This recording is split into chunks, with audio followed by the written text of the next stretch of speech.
শুরু করছি 42-42। আমি অনিকেত চট্টোপাধ্যায়। বাংলার 42টা আসনে এবারের নির্বাচনের প্রবণতা নিয়েই আমাদের এই অনুষ্ঠান। 19 তারিখে বাংলার 3 আসনে ভোট, জলপাইগুড়ি, কোচবিহার আর আলিপুরদুয়ার। প্রধানমন্ত্রী ঘুরে গেছেন, অমিত শাহ জনসভা করেছেন, মুখ্যমন্ত্রী জনসভা করেছেন, করছেন, অভিষেক ব্যানার্জি চরকির মতো ঘুরছেন। এখনো বামেরা রাস্তায়, কিন্তু এই 3 আসনেই তাদের উপস্থিতি বিরাট কিছু নয়। তাদের এমন স্টার ক্যাম্পেনারই বা কোথায়? তার মধ্যে কংগ্রেসের প্রিয়া রায় চৌধুরী আর ফরওয়ার্ড ব্লকের নীতিশ রায় লড়ছেন কোচবিহার আসনে, মানে বাম কংগ্রেস জোটও হয়নি। এবং সেদিক থেকে দেখতে গেলে এই আসনে অঙ্কের হিসেবে এগিয়েই আছেন বিজেপির মন্ত্রী সাংসদ নিশীথ প্রামাণিক।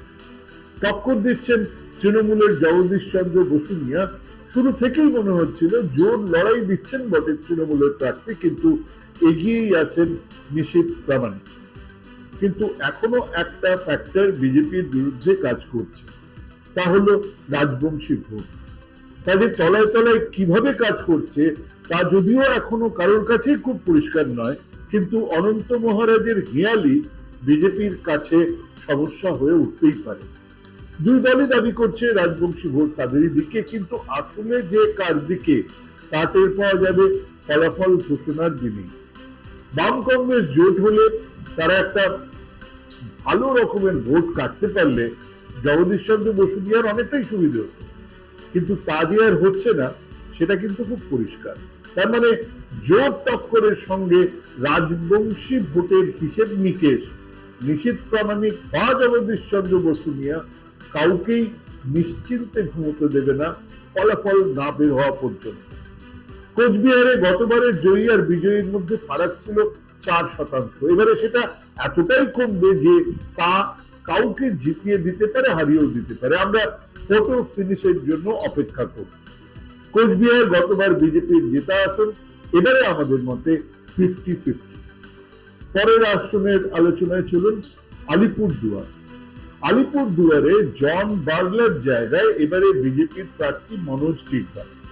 জন বার্লা শুরুর দিকে দোনোমনো করলেও শেষমেশ মনোজ টিগ্গার সঙ্গে প্রচারে নেমেছেন, কিন্তু তা কতখানি ভালোবেসে কতটা ভয়ে জানা নেই। শোনা যাচ্ছে বিজেপির ওপরতলার থেকে খুব কড়া ফোনাফুনির পরেই জন বার্লা প্রচারে নেমেছেন।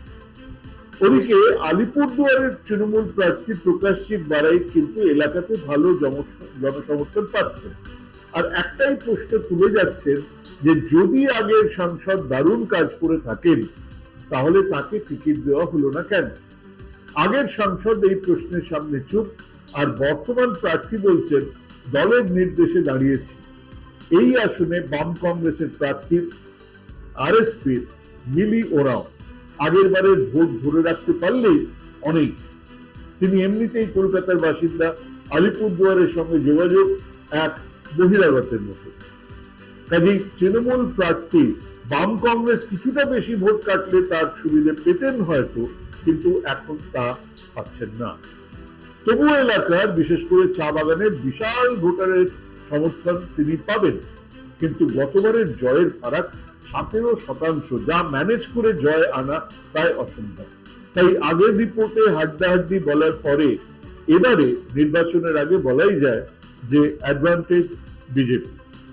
প্রকাশজিৎ বারাইকে জয় এনে দিতে পারে কেবলমাত্র জন বার্লার অন্তর্ঘাত, তবে তার বিরাট চেহারা এখনো আমরা কেউ দেখতে পাচ্ছি না। পরের আসন জলপাইগুড়ি। এই আসন বহু সমীক্ষাতেই বিজেপির দিকে ঝুঁকে থাকা বলেই দেখা যাচ্ছে, যদিও আমাদের কাছে গ্রাউন্ড রিপোর্ট এই আসনে বামেদের ভোট কিছুটা হলেও ফিরবে, বিজেপির ভোট অনেকটা কমবে এবং তৃণমূলের ভোট বাড়বে। গতবারের তৃণমূলের হার হয়েছিল প্রায় 11% বেশি ভোটের ব্যবধানে। বামেদের ভোট কমেছিল 27.58%।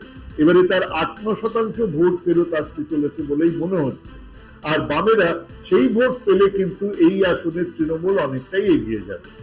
এমনিতেই এই সংসদীয় আসনের মধ্যে 5টা বিধানসভা আছে তৃণমূলের হাতে, তাই লড়াইটা আরো জোরদার হয়েছে। এই আসন আমাদের হিসেবে অ্যাডভান্টেজ তৃণমূল। তার মানে 3 আসনের মধ্যে কোচবিহার সরু সুতোয় ঝুলছে। আলিপুরদুয়ার অ্যাডভান্টেজ বিজেপি, আর জলপাইগুড়ি বিজেপির হাত থেকে খোয়া যেতে পারে অ্যাডভান্টেজ তৃণমূল। বিজেপির 3টে জেতা আসনে এই শুরুয়াত এ বাংলায় তাদের খুব স্বস্তিতে রাখবে না, সেটা বলাই বাহুল্য। নমস্কার।